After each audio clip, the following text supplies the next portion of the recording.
really comes down to what the lapel does as far as controlling the other guy. Because jiu-jitsu is all about controlling the other person, right? And we do that through various means. One, maybe grabbing the cross-collar grip, right? I'm doing it from a standing position, but these grips apply from everywhere. Top, bottom, guard, bottom side control, it doesn't matter.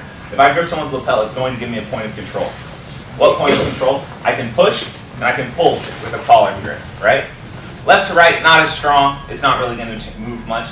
The sleeve grip is a little less dynamic even, because you can't really push with the sleeve grip as much. In judo, yes, like pushing on the sleeve grip is effective, but in jiu-jitsu, a push on the sleeve grip doesn't really do much. In fact, it's actually kind of opening yourself up, because in jiu-jitsu you always want to be pulling on a sleeve. You want to be extending him. You want to make him open, leaving him open for triangles, arm bars, things like that. Most of the time you want to keep your elbows in. So if you're pulling someone's arm away from them, you're winning the fight in a sense, because he's left himself a little bit more open for attacks, okay? So that's what the grips are doing. We're trying to open him up and do different things with the grip. So the sleeve grip I can pull and I can push kind of. The collar grip I can pull and push here, okay?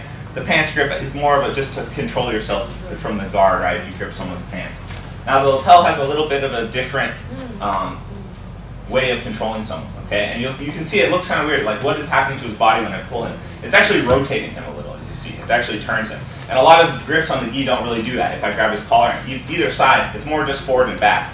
But the fact that grabbing the lapel rotates someone's body is actually really important.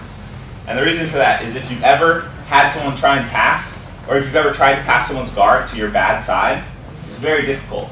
Most people like to pass to the same side over and over again. If you ask them to do the same pass to the opposite side, it can be awkward. It feels weird because you just don't do it to that side very much. So if you can control the way someone is facing, it can actually be very beneficial. Not only from your standpoint, but it can actually make him uncomfortable with trying to pass to a side that he's uncomfortable with, okay? So how that works is because the lapel, when I pull on it, it actually goes up behind his back, and it's pulling almost on this opposite shoulder here, okay?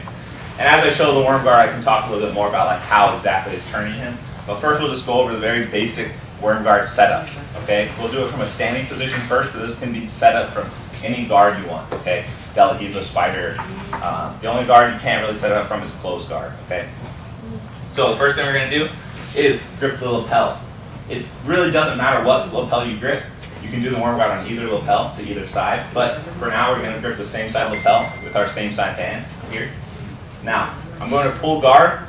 Now sometimes I see people pulling guard by putting a leg up into the hip. They're here, and they put their leg here, and then they fall down to pull guard. I'm sure you guys have seen that, and I'm sure a lot of you pull guard like that. But the one major downside of pulling guard like that is when you put your leg up on someone's hip like this, and you start going into free fall here, you're completely reliant on your momentum. Like I can't change my direction in midair. So in that moment that I'm pulling guard, I'm 100% committed to falling in that exact spot here. And a lot of times at high levels, if you try and pull guard like that, the guy's going to grab my knee and just push it past as I pull. So if I were to go here to grab my knee and push past, exactly. And we actually train that. Like, it's a drill that a lot of people do for competition. If someone pulls on you, just immediately throw the leg and pass because they're so committed to that pulling motion. So when you're going to pull guard on this, you're not going to put your leg up. You're actually just going to sit down. Okay? Just like this.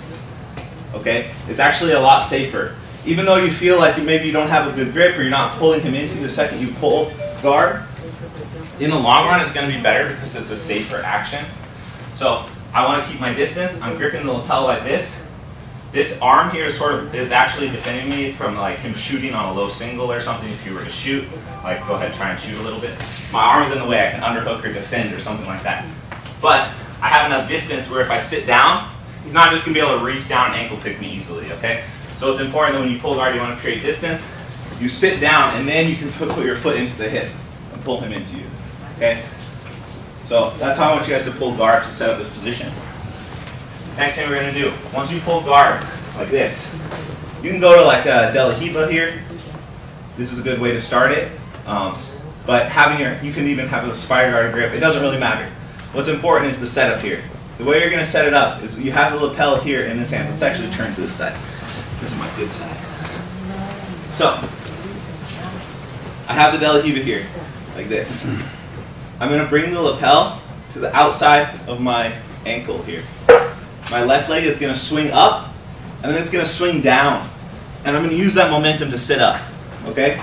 So I'm swinging my leg and just hooking behind his knee. As I hook behind the knee, my hand is just going to the same lapel that I was holding in my right hand. So I'm just passing the grip to this hand.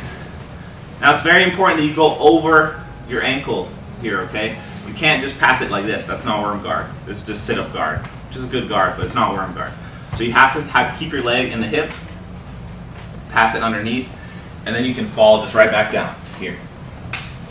And you can see I have a lot of pressure on his posture. He's already posting on me, trying to maintain his posture. It wears the guy out. It's not super comfortable for him. For him to be comfortable here, he has to just start trying to like knee slide into me, right? If he starts knee sliding, it takes a little bit of the pressure off, but the worm guard is almost invulnerable to knee slides. So it's actually really good that he's knee sliding because it's almost impossible for him to pass with a knee slide. I actually want him to start to drive into me a little. That's where my control is going to come from, okay? So we're just going to do the setup.